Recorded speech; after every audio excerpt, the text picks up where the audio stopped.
Om Shanti. Good morning. 4 अप्रैल 2024 की मुरली। मीठे प्यारे बाबा, हम बच्चों से कह रहे हैं, मीठे बच्चे, गृहस्थ व्यवहार में रहते पारलौकिक बाप से पूरा वर्षा लेना है तो अपना सब कुछ एक्सचेंज कर दो, यह बहुत बड़ा व्यापार है। प्रश्न है, ड्रामा का ज्ञान किस बात में तुम बच्चों को बहुत मदद करता है? उत्तर है, जब शरीर की कोई बीमारी आती है तो ड्रामा का ज्ञान बहुत मदद करता है, क्योंकि तुम जानते हो यह ड्रामा हुबहू रिपीट होता है। इसमें रोने पीटने की कोई बात नहीं। कर्मों का हिसाब किताब चुकता होना है। 21 जन्मों के सुख की भेंट में यह दुख कुछ भी भासता नहीं। ज्ञान पूरा नहीं तो तड़पते हैं। ओम शांति। भगवान वाज। भगवान उनको कहा जाता है जिसको अपना शरीर नहीं है। ऐसे नहीं कि भगवान का नाम, रूप, देश, काल नहीं है। नहीं, भगवान को शरीर नहीं है। बाकी सब आत्माओं को अपना अपना शरीर है। अब बाप कहते हैं, मीठी मीठी रूहानी बच्चे, अपने को आत्मा समझकर बैठो। वैसे भी आत्मा ही सुनती है, पाठ बजाती है, शरीर द्वारा कर्म करती है, संस्कार आत्मा ले जाती है।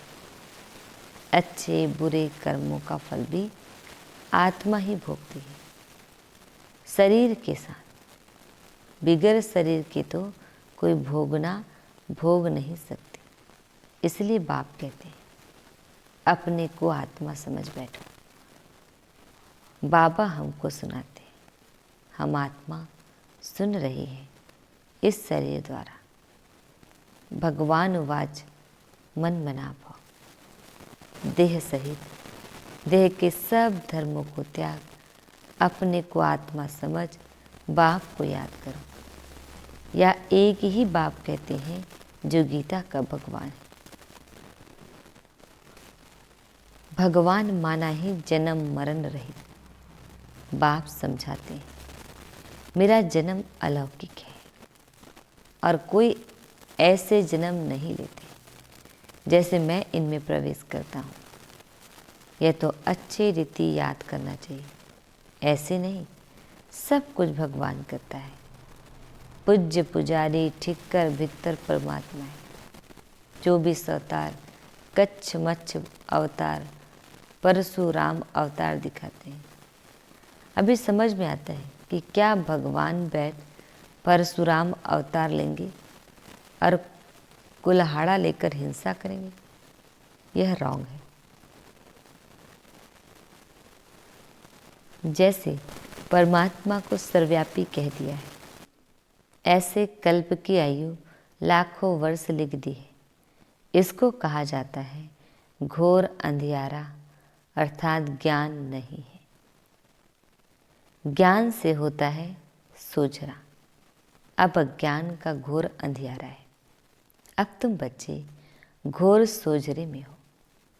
तुम सबको अच्छी रीति जानते हो। जो नहीं जानते हैं वह पूजा आदि करते रहते हैं। तुम सबको जान गए हो, इसलिए तुमको पूजा करने की दरकार नहीं।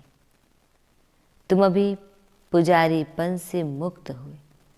पूज्य देवी देवता बनने के लिए तुम पुरुषार्थ कर रहे हो। तुम ही पूज्य देवी देवता थे, फिर पुजारी मनुष्य बने हो। मनुष्य में है आसुरी गुण, इसलिए गायन है, मनुष्य को देवता बनाया। मनुष्य को देवता किए करत न लागी वार। 1 सेकंड में देवता बना देते हैं। बाप को पहचाना और श्री बाबा कहने लगा।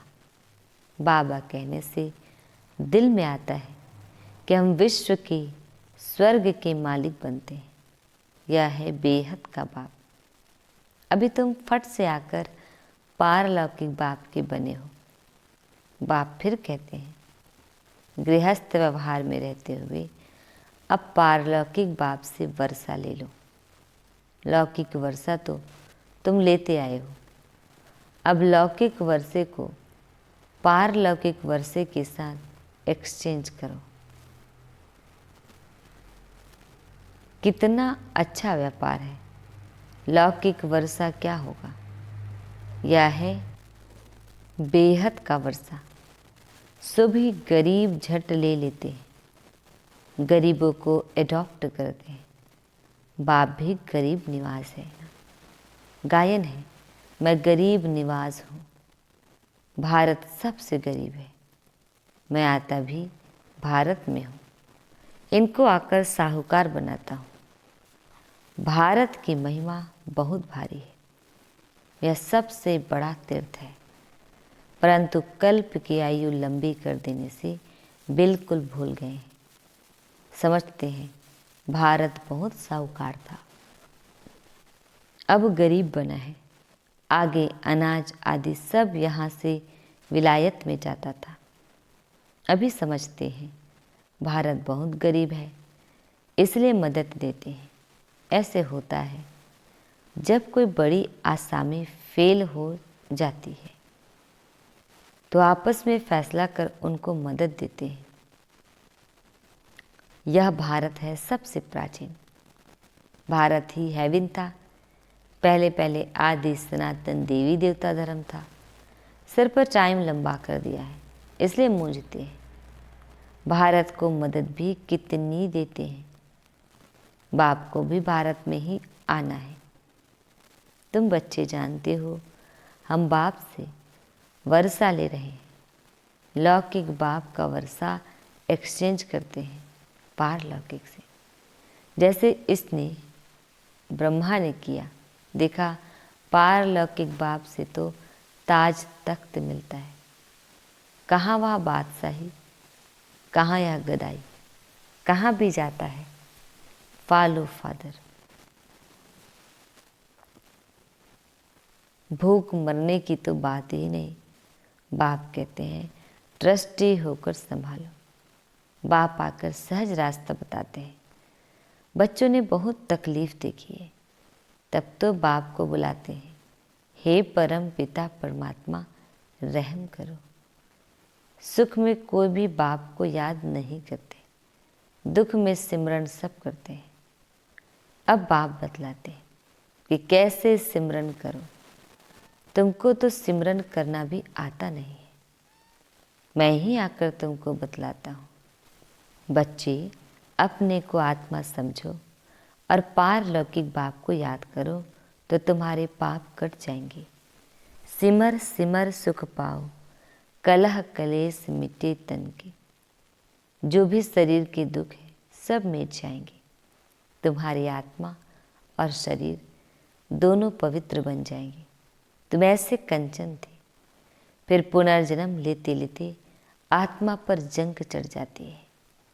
फिर शरीर भी पुराना मिलता है, जैसे सोने में अलाय डाला जाता है। पवित्र सोने का जीवर भी पवित्र होगा, उसमें चमक होती है। अलाय वाला जीवर काला हो जाएगा। बाप कहते हैं तुम्हारे में भी खाद पड़ी है, उसको अब निकालना है। कैसे निकलेगी? बाप से योग लगाओ। पढ़ाने वाले के साथ योग लगाना होता है ना। यह तो बाप, टीचर, गुरु सब कुछ है। उनको याद करो तो तुम्हारे विक्रम विनाश होंगे और वह तुमको पढ़ाते भी हैं। पतित पावन सर्वशक्तिमान तुम मुझे ही कहते हो। कल्प कल्प बाप ऐसे ही समझाते हैं। मीठे मीठे सिकिलदे बच्चे 5000 वर्ष के बाद आकर तुम मिले हो, इसलिए तुमको सिकिलदे कहा जाता है। अब इस देह का अहंकार छोड़ आत्म अभिमानी बनो। आत्मा का भी ज्ञान दे दिया जो बाप बिगर कोई दे ना सके। कोई मनुष्य नहीं जिसको आत्मा का ज्ञान हो। सन्यासी, उदासी, गुरु, गोसाई कोई भी नहीं जानती। अब वह ताकत नहीं रही है, सबकी ताकत कम हो गई है। सारा झाड़ जर्जरीभूत अवस्था को पाया हुआ है। अब फिर नई स्थापना होती है। बाप आकर वैरायटी झाड़ का राज समझाते हैं। कहते हैं पहले तुम राम राज्य में थे, फिर जब तुम वाम मार्ग में जाते हो तो रावण राज्य शुरू होता है, फिर और धर्म आते हैं, भक्ति मार्ग शुरू होता है। आगे तुम नहीं जानते थे। कोई से भी जाकर पूछो तुम रचयिता और रचना के आदि मध्य अंत को जानते हो, तो कोई भी नहीं बताएंगे। बाप भक्तों को कहते हैं अब तुम जज करो, बोर्ड पर भी लिख दो, एक्टर होकर ड्रामा के डायरेक्टर, क्रिएटर, प्रिंसिपल एक्टर को नहीं जानते तो ऐसे एक्टर को क्या कहेंगे। हम आत्मा यहाँ भिन्न भिन्न शरीर लेकर पार्ट बजाने आते हैं, तो जरूर यह नाटक है ना। गीता है माता, बाप है शिव, बाकी सब है रचना। गीता नई दुनिया को क्रिएट करती है, या भी किसको मालूम नहीं कि नई दुनिया को कैसे क्रिएट करते हैं। नई दुनिया में पहले पहले तुम ही हो। अभी यह है पुरुषोत्तम संगम युगी दुनिया। यह पुरानी दुनिया भी नहीं है तो नई दुनिया भी नहीं है। यह है ही संगम ब्राह्मणों की चोटी है। विराट रूप में भी ना शिव बाबा को दिखाते हैं, न ब्राह्मण चोटी दिखाते हैं। तुमने तो चोटी भी दिखाई है ऊपर में। तुम ब्राह्मण बैठे हो, देवताओं के पीछे है क्षत्रिय। द्वापर में पेट के पुजारी फिर शूद्र बनते हैं। यह बाजुली है। तुम सिर्फ बाजुली को याद करो, यही तुम्हारे लिए 84 जन्मों की यात्रा है। सेकंड में सब याद आ जाता है। हम ऐसे चक्र लगाते हैं, यह राइट चित्र है, वह रॉन्ग है। बाप बिगड़ राइट चित्र कोई बनवा न सके। इन द्वारा बाप समझाते हैं तुम ऐसे ऐसे बाजुले खेलते हो, सेकंड में तुम्हारी यात्रा होती है, कोई तकलीफ की बात नहीं। रूहानी बच्चे समझते हैं बाप हमको पढ़ाते हैं, यह सत्संग है। सत्य बाप के साथ, वह है झूठ संग। सचखंड बाप स्थापन करते हैं। मनुष्य की ताकत नहीं है, भगवान ही कर सकते हैं। भगवान को ही ज्ञान का सागर कहा जाता है। मनुष्य यह भी नहीं जानते कि अब परमात्मा की महिमा है। वह शांति का सागर तुमको शांति दे रहा है। सुबह को भी तुम ड्रिल करते हो, शरीर से न्यारा हो, बाप की याद में रहते हो। यहाँ तुम आए हो जीते जी मरने, बाप पर न्यौछावर होते हो। यह तो पुरानी दुनिया, पुराना चूल्हा है। इनसे जैसे नफरत आती है, इनको छोड़ कर जाए, कुछ भी याद ना आए, सब कुछ भूला हुआ है। तुम कहते भी हो भगवान ने सब कुछ दिया है, तो अब उनको दे दो। भगवान फिर तुमको कहते हैं तुम ट्रस्टी बनो। भगवान ट्रस्टी नहीं बनेगा, ट्रस्टी तुम बनते हो। फिर पाप तो करेंगे नहीं। आगे पाप आत्माओं से लेन देन होती आई है। अब संगम युग पर तुम्हारी पाप आत्माओं से लेन देन नहीं है। पाप आत्माओं को दान किया तो पाप सिर पर चढ़ जाएगा। करते हो ईश्वर अर्थ और देते हो पाप आत्मा को। बाप कुछ लेते थोड़े ही हैं। बाप कहेंगे जाकर सेंटर खोलो तो बहुतों का कल्याण होगा। बाप समझाते हैं जो कुछ होता है हुबहू ड्रामा अनुसार रिपीट होता ही रहता है। फिर इसमें रोने पीटने दुख करने की बात ही नहीं। कर्मों का हिसाब किताब चुकता होना तो अच्छा ही है। वैद्य लोग कहते हैं बीमारी सारी उथल खाएगी। बाप भी कहते हैं रहा हुआ हिसाब किताब चुकता करना है। यह तो योग से या फिर सजाओं से चुकतू करना पड़ेगा। सजाएं तो बहुत कड़ी हैं, उनसे बीमारी आदि में चुकतू होता तो बहुत अच्छा। वह दुख 21 जन्मों के दुख की भेंट में भासता नहीं है, क्योंकि सुख बहुत है। ज्ञान पूरा नहीं है तो बीमारी में कुड़कते अर्थात तड़फते रहते हैं। बीमार पड़ते हैं तो भगवान को बहुत याद करते हैं। वह भी अच्छा है, एक को ही याद करना है, वह भी समझते रहते हैं। वो लोग गुरुओं को याद करते हैं, अनेक गुरु हैं, एक सदगुरु को तो तुम ही जानते हो। वह ऑल माइटी अथॉरिटी है। बाप कहते हैं, इन वेदों ग्रंथों आदि को जानता हूँ, यह भक्ति की सामग्री है, इनसे कोई मुझे प्राप्त नहीं करता है। बाप आते ही हैं पाप आत्माओं की दुनिया में। यह पुण्य आत्मा कहाँ से आई? जिसने पूरे 84 जन्म लिए हैं उनके शरीर में आता हूँ। सबसे पहले यह सुनते हैं। बाबा कहते हैं, यह तुम्हारी याद की यात्रा अच्छी होती है। यहाँ भल तूफान भी आएंगे, परंतु बाप समझाते रहते हैं कि अपने को आत्मा समझ बाप को याद करो। कल्प पहले भी तुमने ऐसे ही ज्ञान सुना था। दिन प्रतिदिन तुम सुनते रहते हो। राजधानी स्थापन होती रहती है। पुरानी दुनिया का विनाश भी होना ही है। अच्छा, मीठे मीठे से किल्दे बच्चों प्रति माता पिता बाप दादाजी का याद प्यार और गुड मॉर्निंग। रूहानी बाप की रूहानी बच्चों को नमस्ते। हम रूहानी बच्चों की रूहानी माता पिता बाप दादाजी को याद प्यार गुड मॉर्निंग और नमस्ते नमस्ते नमस्ते। शुक्रिया मीठे प्यारे बाबा, आपका लाख लाख शुक्रिया। धारणा के लिए मुख्य सार है। फर्स्ट पॉइंट है, सवेरे सवेरे उठ शरीर से न्यारा होने की ड्रिल करनी है। पुरानी दुनिया, पुराना चूल्हा, कुछ भी याद ना आए, सब कुछ भुला हुआ हो। सेकंड पॉइंट है, संगम युग पर पाप आत्माओं से लेन देन नहीं करनी है। कर्मों का हिसाब किताब खुशी खुशी से चुकता करना है। रोना पिटना नहीं है।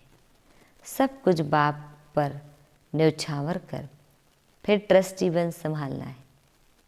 वरदान, महसूसता की शक्ति द्वारा स्व परिवर्तन करने वाले तीव्र पुरुषार्थी भाव। डिटेल है, कोई भी परिवर्तन का सहज आधार महसूसता की शक्ति है। जब तक महसूसता की शक्ति नहीं आती तब तक अनुभूति नहीं होती, और जब तक अनुभूति नहीं तब तक ब्राह्मण जीवन की विशेषता का फाउंडेशन मजबूत नहीं, उमंग उत्साह की चाल नहीं। जब महसूसता की शक्ति हर बात का अनुभवी बनाती है तब तीव्र पुरुषार्थी बन जाते हो। महसूसता की शक्ति सदा काल के लिए सहज परिवर्तन करा देती है। स्लोगन, स्नेह के स्वरूप को साकार में इमर्ज कर ब्रह्मा बाप समान बनो। ओम शांति।